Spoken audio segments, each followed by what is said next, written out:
Hello, everyone. Before I introduce myself, please allow me to share my presentation. Okay. This may take a while and share. Okay. So, hello, everyone. My name is Giselle Ho with the student ID number of 270-234-3220. And I'm here for the class of IPE, or International Political Economy, by Mas Roseno Aji Affandi. And we were asked to pick one investment issue in Southeast Asia, and I have picked China and Indonesia corporations through Belt and Road Initiative, or BRI, as my topic. So here I'm going to talk about the first one is background, the second one is theories, and the third one is analysis, and the last one is the conclusions. So for the first one, the background, this slide, or here are all the pictures, and this slide is explaining about Indonesia's involvement in the Belt and Road Initiative reflects both opportunity and risk. The BRI provides essential financings to address Indonesia's chronic infrastructure gaps, strengthen connectivity, and support economic growth. But at the same time, heavy reliance on Chinese capital and technology increases Indonesia's exposure to external influence, especially as investments move into strategic sectors such as energy and industry. These developments occur against the backdrop of intensifying of US and China rivalry, placing Indonesia in a challenging position where it must balance economic needs with geopolitical cautions. And ultimately, the BRI represents a crucial but complex partnership requiring Indonesia to manage its benefit carefully while safeguarding its long-term autonomy and strategic interest. And so that is for the background, and we are moving on to the theories. So here I'm using two theories, which are the first one is the Murdoch School, and the second one is Susan Strain's. And from all her theories, I'm using the structural power. So the first theory, which is the Murdoch School, this theory argues that development outcomes in Southeast Asia are shaped by conflicts among powerful social groups rather than by neutral state planning. Institutions reflect which other actors, such as the political elites, business groups, or other dominant forces, are holding the power at the given time. And under hyperglobalizations, these domestic struggles become closely tied to global markets and geopolitical pressures. And as states adjust to attract investments, economic gains often benefit elites while creating inequality and environmental harm. In essence, the Murdoch School shows that uneven development in the region result from the interactions between local power struggles and the global capitalist forces. And for the second theory, Susan Strain's structural power shows that the real power in the global economy does not lie mainly in direct influence, but in the ability to shape the structures instead.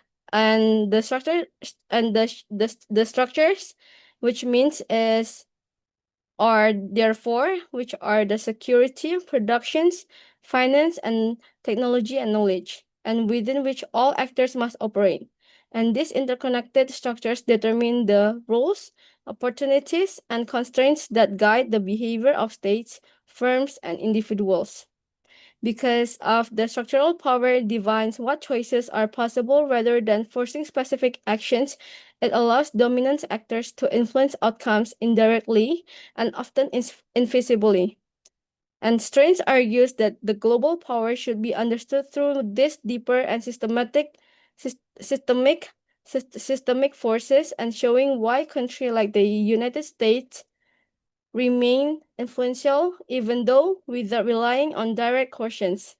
And Susan Strain's framework provides a more realistic and comprehensive understanding of how global economic and political outcomes are shaped.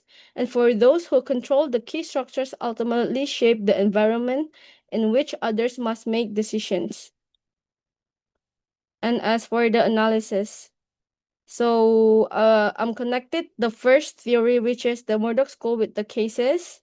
And this explains the Belt and Road Initiative, or BRI, that is launched by Xi Jinping in 2013 has become a key tool for China to expand its regional influence, and with Indonesia serving as a strategic partner due to its central position along Indo-Pacific trade routes. BRI financing has addressed Indonesia's infrastructure gaps in transport, logistics, and energy, but it has also raised concerns about the dependency and unequally burgeoning power of the nations. The Murdoch School helps explaining these outcomes by emphasizing that development is shaped by conflicts among powerful domestic actors rather than the neutral policy choices. And in Indonesia, this is the evidence in how BRI investments align with the interests of political and business elites, particularly in the coal, mining, and large industrial zones, while renewable energy receive relatively limited funding. Hyperglobalization reinforces these patterns by pressuring Indonesia to attract foreign capitals, thereby strengthening elites already connected to global markets and deepening unequal development. So that's it. That is the connection between Murdoch School and this case. And next, I'm going to talk about the second theory, which is the substrains of structural power. And Susan Strain's concept of structural power further clarifies how China influences Indonesia not through forces, but by shaping the structure of finance, industry, and technology. China's position as Indonesia's largest infrastructure financier and supplier of industrial technology embeds Indonesia deeper into China-centered economic networks, limiting its strategic autonomy.